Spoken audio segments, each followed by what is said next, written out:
일어서리. 이 시간 누군가는 또 이 찬양과 함께 일어서는 우리가 있는 줄 믿습니다. 네. 감사합니다. 자, 우리는 그리스도인으로서 이 땅을 살아갑니다. 그런데 그리스도인 모두가 똑같은 건 아닌 것 같아요. 사는 방식이 다릅니다. 우리가 때때로 다른 사람 만날 때, 다른 또 기독교인을 만날 때, 저 사람은 나와 다르네 라고 느끼는 경우가 있어요. 왜 같은 주님을 섬기는데 사는 방식이 다를까? 특히 금년이 다가고 이제 연말을 맞으면서 오늘 특별히 우리가 잊어버린 그 소망, 특별한 좀 주제를 다루려고 합니다. 예수님께서 비유 가운데 이런 말씀을 하셨어요. 다 이게 포도원에 사람들을 불러 모으셨는데 또 그리고 그 종들이 있는데 그들 가운데는 분명히 착하고 충성된 종이 있는가 하면 반면에 또 악하고 게으른 종이 있었어요. 분명히. 예수를 주님이라고 부르지만 여전히 나 중심의 신앙을 갖고 또 어린아이 신앙의 상태를 벗어나지 못할 때 우리의 삶은 이제 악하고 게으른 종으로 들어갈 수밖에 없습니다. 이 부분을 잘 아는 주님께서는 우리를 독려하길 원하십니다. 세우기를 원하셔요. 그래서 바로 상급 신앙을 말씀을 하십니다. 여러분, 분명히 이 부분은 신학적으로 아직 통일되지는 않았습니다. 왜냐하면 어떤 분들은 천국에 상급은 따로 없다, 구원이 상급이다 라고 주장하는 분도 계시고, 또는 그렇지 않다, 천국에 예비된 상급은 분명히 구별된다 라고 주장하는 분들도 있습니다. 오늘 이 시간 우리는 성경에 나타나는 성경의 상급 사상들의 어떤 예들을 먼저 몇 가지 짚어보려고 합니다. 여러분 기억에 따라 창세기 15장에 보면 아브라함을 주님이 부르시면서 내가 너희 상급이다, 내가 너희 상이다, 이렇게 표현하는 그 구절이 또 있습니다. 신명기 28장 같은 데 가보면 이스라엘이 순종을 전제로 하면서 그러면서 그 응답 내지는 보상 개념이, 상급 개념이 그들에게 제시가 됩니다. 이처럼 구약에 여기저기 그 상급 신앙이 흐르고 있어요. 그런데 이 약속들은 전부 너희가 만일 이렇게 하면 내가 이렇게 식으로 어떤 동기 유발을 하는 일들을 많이 볼 수가 있습니다. 구약의 상급 개념을 살펴볼 때 하나님은 인간의 행위에 대한 상을 결코 잊지 않으시는 혹은 잃지 않으시는 공의 하나님 이런 걸 볼 수가 있습니다. 동시에 단순한 인간의 행위에 대한 대가를 뛰어넘어서 은혜로 상급을 부어주시는 하나님인 것도 또한 우리가 깨닫게 됩니다. 따라서 인간은 어떤 경우에도 자기 공로를 추워도 내세울 여지는 없는 것이죠. 신약에 와 보면은 복음서와 서신서에 혹은 히브리서에 이 상급 얘기들이 나옵니다. 예수님께서는 마태 10장에서도 이런 말씀하시죠. 너희가 소자 중 하나에게 냉수를 대접한다 할지라도 그것도 결코 상을 잃지 아니하리라, 이런 표현을 주십니다. 특별히 바울 서신에 가보면 로마서 2장 같은 경우에 너희는 각 사람의 행한 대로 갚아주시겠다는 말씀을 또 하셔요. 또 고린도전서 9장 같은 데 가보면 운동장에서 다름질하는 사람이 받는 상을 또 언급을 하십니다. 한편 야고보서에 넘어가 보면 특히 상급을 강조한다고 느껴집니다. 전체 흐름이. 예컨대 올바른 기도는 응답의 상급이 있음을 얘기하고 있고, 시험을 참는 자는 또 약속하신 생명의 멸류관을 얻는다 등 계속하여 이런 그 보상을 말씀하고 있습니다. 성경의 마지막 책인 계시록에 가보면은 계시록 전체가 심판을 전제로 하는 거 아닙니까? 그러니까 심판 자체가 상과 벌을 의미하는 거죠. 소아시아 교회에 보낸 편지들에 보면은 너희의 행함에 따라서 상벌이 있음을 강조하십니다. 그리고 계시록의 맨 마지막 장, 계시록 22장 가보면은 행한 대로 갚으시는 심판대를 기록하고 있습니다. 이렇게 해서 상급 교훈으로 성경을 마감하십니다. 자, 요지는 이것입니다. 하나님께서는 반드시 행한 대로 갚아주신다는 사실과 상급은 최종적으로 최후의 심판과 연결되어 있다는 사실을 성경은 보여줍니다. 그러면 하나님의 상급을 주시는 목적은 뭘까? 바로 인간의 연약함을 아시고 소망을 견고케 하시기 위함입니다. 신자들이 고난을 받을 때 혹은 어려움 속에 처할 때 미래의 하나님의 상 주심을 바라보고 오늘을 넘어갈 수 있는 힘과 용기와 위로를 하나님은 허락해 주시는 줄 믿습니다. 자, 그런데 어떤 이들은 그래도 구원, 영생이죠, 이 자체가 상급이라고 얘기도 합니다. 그러나 분명히 성경은 구분하고 있습니다. 여러분 잘 들어보십시오. 구원은 하나님의 사랑의 동기가 되어서 은혜로 주시는 선물이에요. 네. 구원은 그런 것입니다. 상급은 뭐죠? 상급은 하나님의 공의가 동기가 되어서 심판으로 내리시는 하나님의 보상입니다. 차이가 있죠. 하나님의 공의에 의한 심판으로 선을 행한 자는 상을 선물로 내리시고 악을 행한 자는 벌을 내리시는 것을 의미하는 것이죠. 이 부분을 요한계시록 읽다 보면 흥미롭게 발견할 수 있습니다. 거기 보면 사도 요한이 마지막 심판대를 바라보는 그 환상을 보면서 거기에 책들과 책이 등장하죠. 계시록 20장 12절 보겠습니다. 또 내가 보니 죽은 자들이 큰 자나 작은 자나 모든 사람들이 다 그 보좌 앞에 서 있는데, 그 다음 읽어볼까요? 책들이 펴있고 또 다른 책이 펴졌으니 곧 생명책이라. 죽은 자들이 자기 행위를 따라 책들에 기록된 대로 심판을. 자, 여기 잘 보시면 여기 생명책이 나옵니다. 생명책은 단수로 기록되어 있어요. 이 책에는 오직 구원 얻을 사람들의 이름만 기록되어 있습니다. 그러니까 이 책에 이름이 없는 사람은 자동적으로 구원에서 배제가 됩니다. 그런데 여기 보니까 책들이 나오죠. 책들은 복수로 되어 있습니다. 이것은 선악간의 모든 사람들의 행위들이 기록된 책이에요. 때문에 그들이 그 행위에 따라서 상벌이 결정이 됩니다. 여러분 기억하실 것은 상급은 성경에 두 가지 개념으로 언급되어 있다고 요약하시면 좋을 것 같습니다. 하나는 유업의 상이 있고요. 하나는 보상의 상이 있습니다.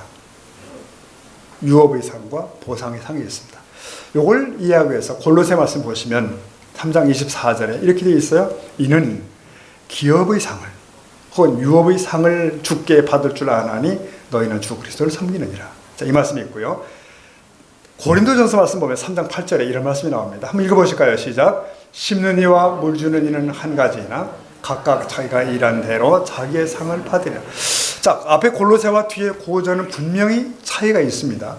위에서는 유업의 상을 말씀하고 있다면 아래는 뭐죠? 보상의 상을 말씀하고 있는 거예요. 일한 대로 자기의 상, 보상. 궁극적 의미에서 이 두 가지 상이 모두 하나님의 은혜, 하나님의 자비로 인한 것은 맞습니다. 그러나 상을 받는 방편은 분명히 다른 것입니다. 전자는, 구원은 믿음으로 받습니다. 후자는, 칭찬은, 보상은 뭘 받죠? 믿음의 행위로 받습니다. 이와 같이 상급의 개념은 구약과 신약에 수없이 이런 개념들이 반복되어 언급되어 있는 것이에요. 어떤 이들은 구원, 영생의 상급이라고 얘기를 합니다. 물론 구원이 상급 맞습니다. 하나님이 주신 거라는 차원에서 볼 때 상이라고 볼 수 있어요. 큰 상이죠. 네. 근본적인 상이죠. 그러나 그것만 상이라고 말할 수 없는 분명한 언급들이 성경에 계속되어 나오고 있다는 것이죠. 자, 그래서 이 상급에 대한 탁월한 언급이 오늘 본문 고린도전서 말씀이에요. 이 말씀 보도록 하겠습니다. 그 당시 고린도 교회의 상황이 어땠을까요? 1세기 고린도는 교통과 문물의 중심지가 되다 보니 혼란스러운 곳이었고, 그리고 굉장히 뭐라고 할까요? 난잡한 문화들이 도는 그런 지역이었습니다. 그러다 보니 그런 바깥 세상의 분위기가 교회 안에까지 들어왔어요. 그래서 이 고린도 교회는 사실 성경에 언급된 많은 지역 교회들 중에서 문제가 많은 교회였습니다. 이미 이들 대표적인 것은 이들 안에는 파당이 있었죠. 네. 바울파, 아볼로파, 게바파, 심지어 그리스도파. 어떤 분이 그러더라고요. 왜 양파는 없냐고. 그래서 양파는 다른 거다. 그렇게 얘기했어요. 그러니까 사람들이 욕심을 따라 편을 짓고 교회 공동체를 위협하는 일이 발생하고 있었던 거죠. 이건 잘못입니다. 교회 모든 멤버들은 하나의 지체에 불과해요. 누구를 막느라고? 오직 머리는 누구시죠? 주님뿐이십니다. 이게 바로 사도 바울이 말하는 공동체 교회의 원리예요. 그런데 본래 이 고린도 교회를 개척한 이는 사도 바울입니다. 그런데 바울이 떠나신 뒤에 그 다음 목회자로서 아볼로가 와서 목회를 한 거죠. 근데 그들 가운데는 또 베드로를 존중하는 분들도 있었던 것 같아요. 이런 식으로 분파가 생긴 겁니다. 사도 바울은 말합니다. 누가 왔고 무슨 사역을 했다 할지라도 너희들을 자라나게 하신 분, 교회 공동체를 성숙시키게 하시는 분은 오직 하나님이시다. 이렇게 말씀하는 거예요. 그러니 너희가 어찌해서 분쟁을 하느냐 묻는 겁니다. 그래요. 교회 지도자이든 성도들은 마찬가지입니다. 자기가 누군지를 인식하고 겸손하게 하나님 나라 세우는 일에 성실하게 참여하라고 말씀하시는 거예요. 그래서 자신들의 수고에 대한 상을 받으라는 것이 사실은 오늘 본문 고린도서의 본문이에요. 핵심이에요. 근데 여기 사도 바울은 이 교회 공동체를 건설하는 일을 두 가지로 설명을 합니다. 농사일과 건축하는 일로 두 가지로 설명을 해요. 먼저 본문의 앞부분은 농사입니다. 고전 3장 8절 보시면 읽어보시겠습니다. 시작. 심는 이와 물 주는 이는 한 가지이나 각각 자기가 일한 대로 자기의 상을 받으려. 이건 뭐죠? 농사잖아요. 농사. 근데 이 말씀은 분명히 구원의 상이 아니라 각각 행한 대로 각각 수고한 대로 받는 보상의 상을 의미하고 있다고요. 그러니까 이 말씀은 교회 사역에 관한 말씀으로서 1차적으로 물론 사역자들에게 적용이 됩니다. 그러나 전 교인들에게 적용이 되는 말씀이에요. 바울의 권면의 대상이 전 교인들이기 때문에 이것이 그 다음 9절에서도 증명이 되죠. 3장 9절 보면 우리는 하나님의 동역자들이요 너희는 하나님의 밭이요 하나님의 집이라. 자 보세요. 여기서 우리가 누굴까요? 사도 바울과 아볼로 이런 분들입니다. 사역자들이에요. 그럼 너희는 누구죠? 고린도 교회의 전체 공동체입니다. 모든 교인들. 여기서 그러니까 사역자들과 교인들은 다 하나님의 집에 붙어있는 지체들에 불과하다 이거예요. 그러니까 함께 일하고 함께 섬기는 함께 자라가는 공동체의 같은 멤버란 뜻이죠. 이렇게 말씀하고 나서 그 다음에 사도 바울은 건축을 끄집어냅니다. 3장 10절에 가보면 내게 주신 하나님의 은혜를 따라서 내가 지혜로운 건축자와 같이 터를 닦아두매 다른 이가 그 위에 세우나. 그도 읽어봅시다. 시작. 그러나 각각 어떻게 그 위에 세울까를 조심하지. 자 여기서 사도 바울은 이제 건축공사를 언급합니다. 이 내용에 있어서 보세요. 사실상 앞에 동사와 내용은 원래 같은 거예요. 환경이 바뀌었어요. 건축으로 지금. 여기 보면 무슨 내용이죠? 사도 바울은 뭘 했을까요? 터를 닦았습니다. 다른 이는 뭐 했죠? 그 위에 건물을 지어가는 겁니다. 아볼로 교인들이 마찬가지 같이 합니다.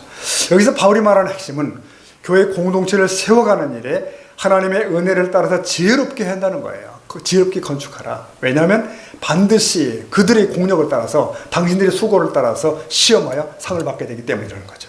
고전 3장 11절. 이 닦아둔 것 외에 등이 다른 터를 닦아둘 자가 없으니 왜요? 이 터는 곧 예수 그리스도라. 자 보십시오. 하나님 나라의 기초 즉 교회의 터는 이미 사도 바울이 닦으셨어요. 뭐죠? 예수 그리스도를 제시한 겁니다. 죽으시고 부활하신 예수 그리스도. 이 터가 예수 그리스도예요. 근데 만일 기초를 다시 닦는 자가 있으면 임의로 닦는 자가 있으면 그건 안 되는 겁니다. 지멋대로 만드는 자 있으면 안 돼요. 가라디아 2장에 보면 사도 바울은 만일 그렇게 하면 천사라 할지라도 저주를 받을 것이다. 이렇게 얘기해요. 복음을 어그러뜨리는 자에 대한 경고입니다. 오늘날 많은 이단들이 다 그런 자들이죠. 이단들은 특징이 터를 지금 다시 닦고 있어요. 다 자기들이 만든 터. 오직 예수 그리스도의 복음의 터 위에 교회는 건축돼야 될 줄로 믿습니다. 세워져 가는 거예요. 자 그런데 오늘 본문은 이겁니다. 그런데 터만 견고하면 되는 것이 아니라는 겁니다. 뭐죠? 터 위에 뭔가를 세워가야 되는 거예요. 그 얘기입니다. 지금 고전 3장 12절 보면 그래서 만일 누구든지 읽어봅시다. 시작. 금이나 은이나 보석이나 나무나 풀이나 지프로 이 터 위에 자 건축이 시작됐어요. 이 구절은 그리스도의 터 위에 세울 교회 건설의 재료들이 언급되고 있습니다. 여기서 말하는 교회란 교회 공동체를 말하는 것이고요. 이 재료들은 할부는 두 종류입니다. 가연성이 있는 거면 비가연성이 있는 거예요. 지금 그렇죠? 불에 견딜 수 있는 것들, 견딜 뿐만 아니라 불이 지난 뒤에 더 번쩍거리는 것들, 금, 은, 보석 다 타고도 남는 거예요. 빛나고. 반면에 보세요. 불에 타서 없어질 재료들이 있습니다. 뭐죠? 나무, 지푸라기, 풀, 뭐 하여튼 다 이런 허무한 그 재만 남는 것들이 있어요. 여기서 중요한 이슈는 그겁니다. 건축의 기초는 동일하다. 그러나 건축 재료와 방식은 다를 수 있다는 거예요. 건축의 터는 그들이 믿는 분인 예수 그리스도예요. 구원의 기초는 견고합니다. 건축 재료는 그들이 하는 사역이고 혹은 사역자들이 가르치는 교훈들이고 그런 거예요. 그들이 복음의 교훈들을 제대로 가르칠 때 금, 은 이런 거죠. 보석이죠. 반면에 인간적으로 쓸데없는 소리 가르치고 쓸데없는 일을 했다. 그러면 그들이 사역자라 할지라도 나무, 지푸라기를 쓰고 있다는 것입니다. 이게 그대로 성도들에게 연결되는 거예요. 왜 그렇게 조심해야 되냐면 고전 3장 13절 각 사람의 공적이 효과가 공력이 끝내려 나타난다는 거죠. 정치가 드러난다는 거예요. 그 날의 공적을 밝히리니 그날은 뭔지 아시겠죠? 심판의 그날입니다. 모두가 맞이할. 이는 불로 나타내고 그 불이 각 사람의 공적이 어떤 것을 시험할 것이라. 여기서 공적은 성과라고 말씀드렸습니다. 이것은 주님의 교회를 세우는 일을 의미하며 각 개인의 행위를 의미하기도 해요. 이 행위의 성과가 마지막 심판날에 불로 테스트를 받겠다. 이 심판을 불로 말씀하셨고요. 이것은 구원에 관계되는 심판이 아니라 행위에 관계되는 심판이라는 사실을 다시 말씀드립니다. 행위에 관계된 것이다. 이 부분에서 각각 누구든지 너희가 등등을 언급하는 것은 사역자를 포함해서 모든 성도, 모든 교인을 의미하는 것이다. 그것입니다. 여러분 분명합니다. 이 상은 사역자들뿐만 아니라 교회 공동체 모두에게 주시는 것이고요. 고린도 교회의 모든 교인들이며 확대시키면 오늘 21세기의 새소망교회 교인들도 포함이 되겠죠. 그러므로 본문에 언급된 우리는, 너희는 누구든지 각각, 이것은 모두 다 우리들을 의미한다는 것을 기억을 하셔야 됩니다. 자, 고전 3장 14절 말씀을 다시 한번 보겠습니다. 같이 시작. 만일 누구든지 그 위에 세운 공적이 그대로 있으면 상을 받는다. 계속 사도 바울이 언급하는 이유가 제대로 알아들으라는 뜻입니다. 자, 만일 누구든지 그가 사역자든 교인이든 누구든 간에 그 예수 그리스도의 터 위에 공적이 세운 공적 효과들이 그대로 있으면 넌 상을 받는다. 예수 그리스도의 기초 위에 귀한 재료들을 가지고 올바르게 세워갔으면 상을 받는다 말씀하시는 거예요. 여기 상은 구원의 상이 아닙니다. 행한 대로 갚아주는 보상의 상을 의미합니다. 왜냐하면 이미 터는 있잖아요. 이미 구원받은 사람들에게. 그러니까 기본적으로 믿음을 가지고 있는 교인들을 지금 전제하고 이 말씀을 주시는 거예요. 자, 이에 대한 확실한 증거가 다음 구절에 계속 이어지고 있습니다. 3장 15절 보면 이렇게 되어 있습니다. 누구든지 그 공적이 불타면 해를 받는다. 그러나 자신은 구원을 받되, 여기서 그러나라는 단어는 그렇지만 혹은 뭐 이런 표현이 되겠죠. 자신은 구원을 받되 불 가운데서 받은 것 같으리라. 자, 여기서 15절에서 누구든지라고 하는 말은 그리스도를 기초로 자신을 건축하는 모든 신자들을 의미합니다. 이 문제 역시 다음 구절에 확실하게 명시되어 있는데, 모든 신자들이 행한 일은 불에 의하여서 시험할 것으로서 성과가 불타서 시험에 낙제하면 해를 받는다. 여기서 또 해를 받는다고 하는 말은 영원한 멸망을 의미하는 것은 아닙니다. 그들의 상을 잃게 된다. 그런 뜻이 되겠습니다. 이것이 바로 다음 문장에서 증명이 돼요. 뭐냐면 자기는 구원을 얻되 라는 말씀이 나오잖아요. 지금. 그러나 자신은 구원을 얻되. 그러니까 결정적인 그날, 결정적인 시점에서 낙제하면 해를 받게 된다. 결정적인 그날에서 구사일생으로, 혹은 간신이라는 말이 좋겠네요. 구사일생으로 간신히 멸망에선 벗어나더라, 난다, 그런 뜻입니다. 그러니까 처음에 얻은 구원은 유리되다 할지라도 그런 뜻입니다. 여기서는 교회의 구원이나 멸망을 말하는 것이 아닙니다. 교회의 유익, 즉 교회가 잘 되는 문제를 말하는 것이고 각자가 세워져 가는 것이에요. 그러니까 본문의 초점은 반복 말씀드리거니와 교회의 구원이 아니라 일하는 자들의 공력에 초점이 맞춰져 있습니다. 교회 건설을 위한 공력에 초점이 맞춰져 있는 거예요. 이 말씀을 다시 요약하면 성경적 상급은 유업의 상과 행위에 따른 보상으로 압축될 수 있다. 두 가지로. 그렇습니다. 유업의 상은 하나님의 아들로서 받는 유업으로 구원을 의미합니다. 영생을 의미합니다. 그러나 보상은 구원받은 우리가 주의 종으로서 행한 대로 받는 행위에 따른 상을 의미합니다. 여기까지 정리가 잘 되셨어야 됩니다. 자, 그러면 상급이란 과연 뭘까? 이 부분입니다. 구체적으로 이 상은 무엇을 의미할까? 여러분, 이 세상 같으면 훈장이 있고 메달이 있고 포상금도 있죠, 여러분. 천국에는 그런 물질적인 상이 있을 리가 없을 터. 그러면 하늘나라의 상은 구체적으로 무엇을 의미할까요? 네, 우리 한국교회 초기에는 특히 종말 혹은 내세에 관한 부흥회를 참 많이 했습니다. 많은 신자들이 천국에서 자기가 받을 상은 아름답고 큰 집이라고 생각을 하는 거죠. 천국에 가보니까 집이 많은데 그 중에 내 집은 이렇고 네 집은 이렇더라는 얘기가 많이 우리가 듣고 했습니다. 집이 크기가 다르다라는 거죠. 상당히 매력이 있는 이해가 쉬운 얘기이긴 합니다. 네. 그러나 막상 셋째 하늘 삼층천에 가서 직접 본 사도 바울은 그런 말씀을 한 적은 또 없습니다. 천국은 각 사람들의 각각의 주택을 가지고 사는 이 세상의 어떤 그 주택 개념이 아니더라 이거죠. 굳이 표현하자면 하나님의 성전을 중심으로 장소를 초월하여 사는 곳이 천국이 아니겠나 이렇게 표현할 수 있겠습니다. 자, 물론 성경에는 상급을 면류관으로 표현하고 있는 것도 사실이에요. 많이 보셨잖아요. 면류관 나오죠. 그러나 성경은 이 면류관인 상급 자체라기보다는 그 종류가 많음을 알려주신 것이 아닐까 이렇게 해석이 됩니다. 예를 들면 빌립보 4장에는 전도의 면류관이 나오잖아요. 네. 디모데후서 2장 보면 승리의 면류관이라는 단어가 나옵니다. 또 디모데후서 4장 가보면 의의 면류관도 있어요. 의의 면류관. 야고보서 1장 가면은 생명의 면류관. 이런 식으로 면류관들이 더 있습니다. 여러 가지가 나오는 거예요. 자, 이들 상급을 요약하자면 역시 구원에 해당하는 유업의 상과 행위를 따라 받는 보상의 상으로 이 면류관도 나눠질 수 있다고 보여져요. 예컨대 생명의 면류관, 의의 면류관 같은 것들은 분명히 유업의 상이에요. 유업의 상. 그리고 승리의 면류관, 전도의 면류관 등등은 행위에 따라 주어지는 보상의 상으로 분리될 수가 있습니다. 여러분, 천국 자체가 상급이고 주님이 상급이라는 말 맞습니다. 맞아요. 그렇다면 그 주님이 마련하신 상급들은 한없이 아름답지 않겠습니까? 그 기대를 우리는 갖는 겁니다. 그러면 조금 더 예민한 문제를 말씀을 드리겠습니다. 상급에 차등은 있는 것인가 하는 부분이에요. 아, 세상살이 살기 힘들다. 차별 많이 받았어. 이렇게 찌들은 우리 인생이다 보니까 이제 천국 얘기만 나와도 천국엔 차등 같은 거 없어야 된다. 이렇게 이제 인간적인 얘기를 많이 하잖아요. 예민한 부분입니다. 자, 과연 천국의 상급에 차등이 있을까요? 만약 있다면 그것은 어떤 것일까요?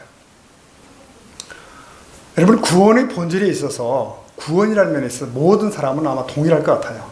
구원 자체는. 그러나 그들이 받는 영광은 이 세상에서 연단한 신앙 인격, 즉 성화의 정도에 따라서 달라진다는 뜻입니다. 예를 들어 별들은 빛을 발합니다. 근데 별들의 빛은 그 본질에 있어서 별빛이라는 면에서는 동일하겠죠.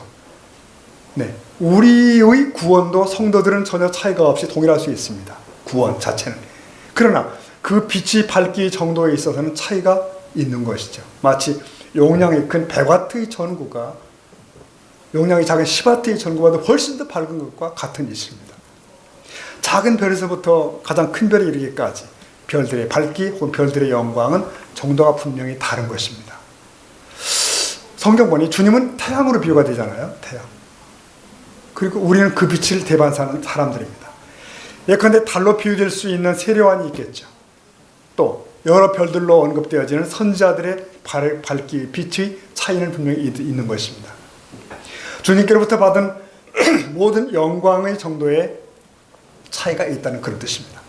이것은 각자의 성화의 과정을 통한 수용 용량에 따라서 주님의 영광을 나타내는 정도가 다르다는 그런 의미입니다.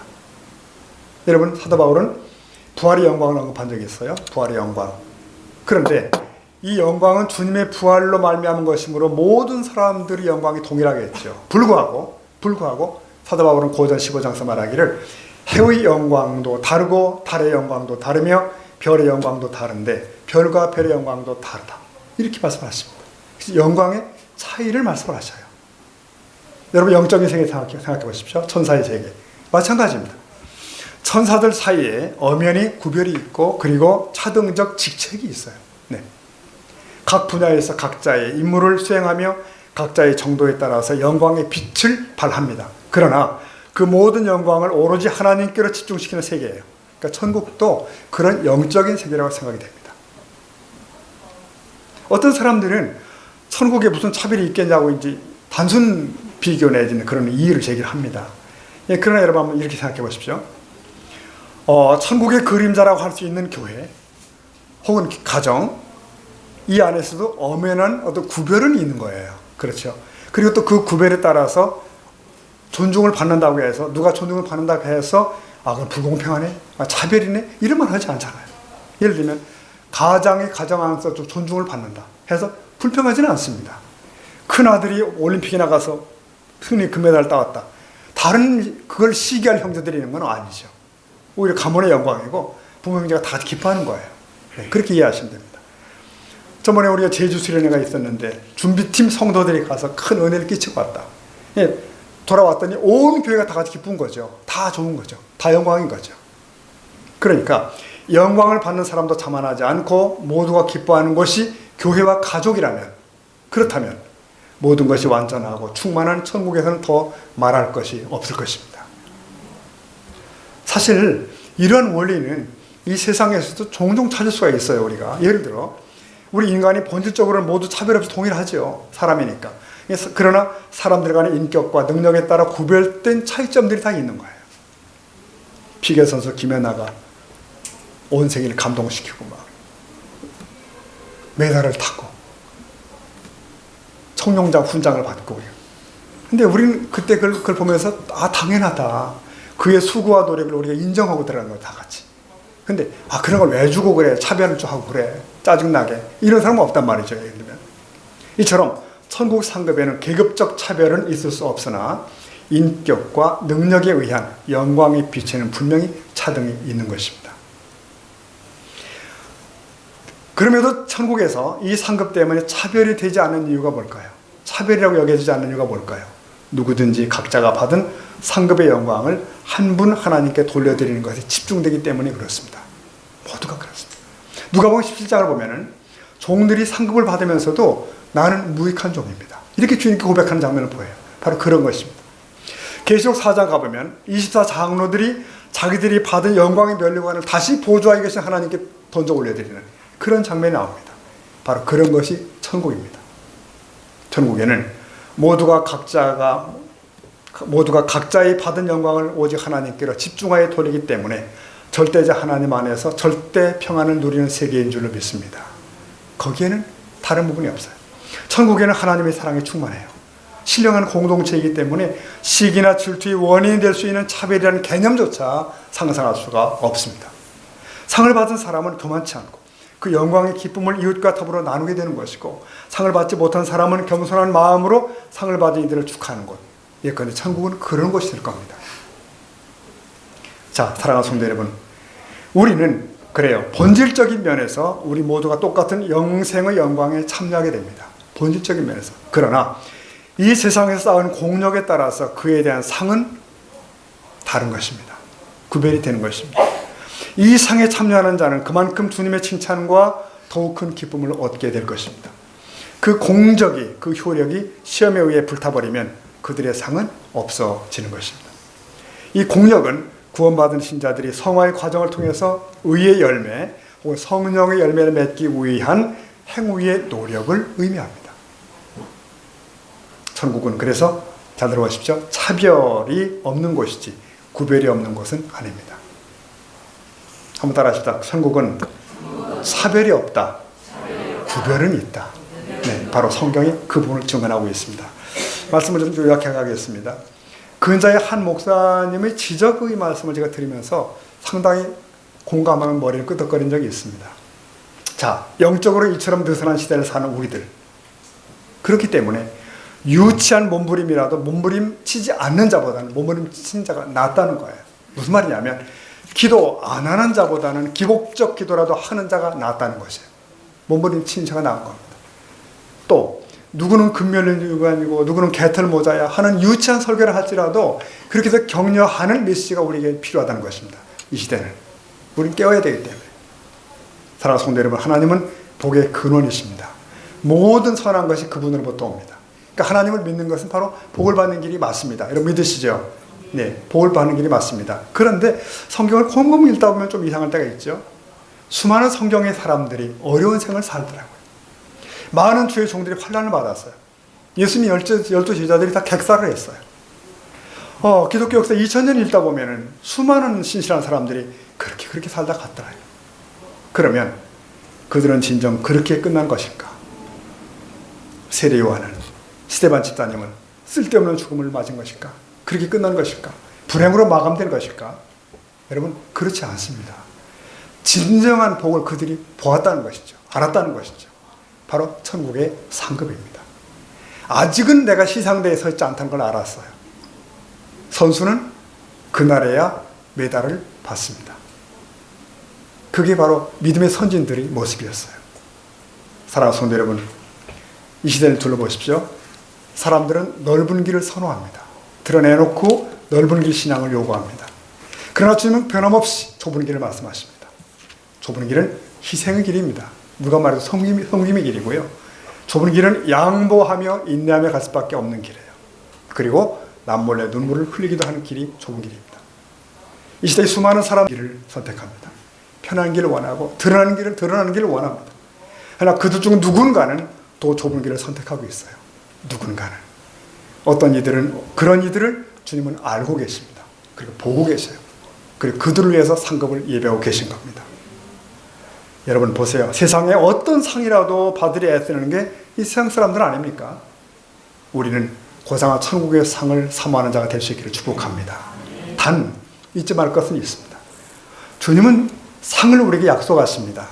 하지만 어쩌면 그 상 자체가 우리의 목표가 되진 않아야 될 것입니다. 무슨 말이냐면 이런 거죠. 아들아, 얘야, 이번에 성적 올리면 용돈 이만큼 줄게 라고 말을 하는 거예요. 아버지. 그러나 그 용돈 자체가 목표가 아닌 거 아시죠? 용돈이 목적이 아닌 것입니다. 주님은 우리를 온전케 하려고 하십니다. 천국의 주인공 되게 하시려고 하셔요. 그래서 상급을 거십니다. 상 자체가 핵심이 아닐 수도 있습니다. 하나님 자신이 상이셔요. 상보다 상 주시는 분을 주목하라. 이겁니다. 한번 따라 하시겠습니다. 상보다는 상 주시는 분을 주목하라. 네, 굉장히 중요한 얘기일 수 있습니다. 여러분 상급신앙으로 달려간 한 사람 얘기하고 마치도록 하겠습니다. 누굴까요? 모세입니다. 이 사람은 왕자이신 분을 포기할 수밖에 없었어요. 네, 포근한 왕궁의 분위기도 환경도 다 포기했습니다. 그리고 광야로 갔습니다. 왜 그랬을까요? 답이 히브리서에 나옵니다. 우리 히브리 12장 26절 말씀 읽고 마치도록 할까요? 26절 다 같이 시작. 그리스도를 위하여 받는 수모를 애굽의 모든 보화보다 더 큰 재물로 여겼으니 이는 상 주심을 바라봅니다. 아멘. 특히 맨 마지막 부분 이는 왜냐하면 모세는 상 주심을 바라봅니다. 이것이 오늘 본문의 오늘 말씀의 핵심이 되겠습니다. 이 말씀 붙들고 그날을 향하여 타락박지 않은 저와 여러분들 지키기를 축복합니다. 아멘. 기도하시겠습니다.